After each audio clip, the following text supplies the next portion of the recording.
Hoje nós vamos falar sobre uma operação muito comum nos mercados globais e que tem sido citada constantemente quando falamos da economia japonesa. Assista o vídeo e entenda mais sobre a estratégia de carry trade.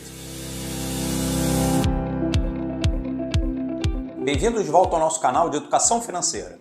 No vídeo de hoje eu vou explicar de forma simples como funciona uma operação de carry trade e como ela afeta os mercados globalmente. Uma operação de carry trade consiste basicamente de um investidor tomar dinheiro emprestado em um país onde as taxas de juros são baixas e investir esse dinheiro em outro país onde as taxas de juros são mais altas. E assim ele obtém lucro com o diferencial de taxa de juros. Dependendo da estrutura da economia do país onde esse investidor pegou o dinheiro emprestado, ele pode sim aplicar no próprio país, buscando, por exemplo, o mercado de ações, visando lucros maiores do que o custo de tomar aquele dinheiro. Mas vamos para a prática. Nos últimos 8 anos, o Japão manteve a sua taxa de juros básica ligeiramente no negativo, praticamente zero. Então, era possível que investidores ao redor do mundo tomassem dinheiro emprestado no Japão, pagando praticamente zero, e investissem em outros mercados que a taxa de juros era consideravelmente maior. Assim, eles ganhavam esse diferencial de juros. Por exemplo, o investidor podia tomar dinheiro emprestado no Japão pagando 1% ao ano, investir no Brasil, onde a taxa de juros pagaria 10% ao ano. Então, nesse caso, esse investidor teria aproximadamente 9% ao ano de juros de diferencial para ganhar como lucro. Trazendo para a realidade do último ano, o investidor poderia ir no Japão, pegar dinheiro emprestado pagando menos de 1% ao ano e aplicar esse dinheiro nos Estados Unidos em títulos públicos do Tesouro Americano, ganhando mais de 5% ao ano. Ou seja, uma operação simples e de baixo risco. Mas essa operação é de baixo risco? Existe um fator super importante nas operações de carry trade, que é a taxa de câmbio. Por quê? Porque se você vai tomar dinheiro emprestado em um país, em uma moeda, e aplicar em outro país, em outra moeda, a taxa de câmbio entre essas moedas é um fator de risco considerável. Nos últimos anos, o dólar, por exemplo, se valorizou muito frente ao iene japonês. Então, nesse caso, não só o investidor ganhava na operação de carry trade, no diferencial de juros, mas também na valorização do dólar. Por quê?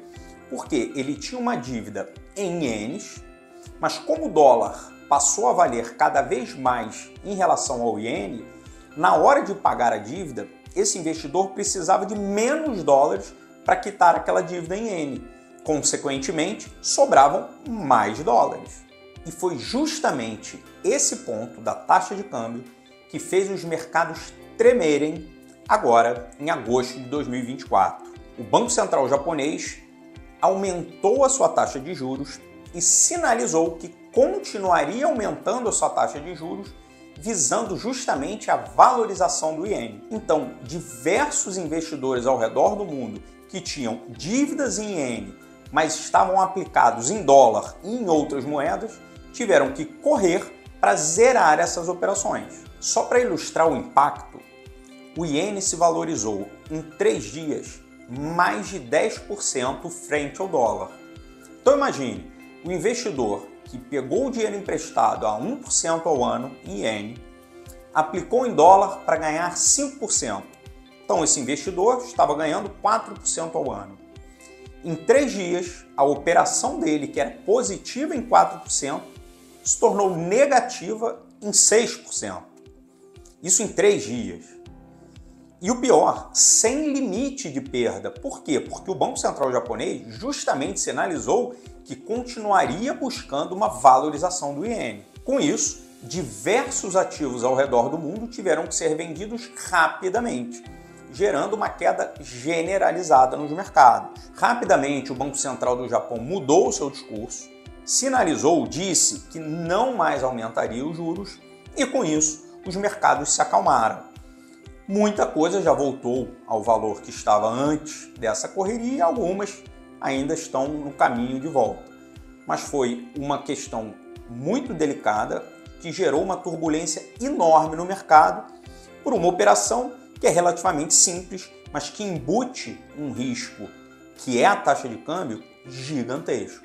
O fato é que os juros japoneses continuam baixos e provavelmente o Japão continuará sendo uma boa fonte de captação de recursos para as operações de carry trade. Mas o fato é que essas operações diminuíram muito nos últimos dias, dada essa grande confusão dos mercados, e a princípio parece que os investidores que continuarão fazendo essas operações se alavancarão menos, ou seja, terão uma exposição menor, pelo menos por hora.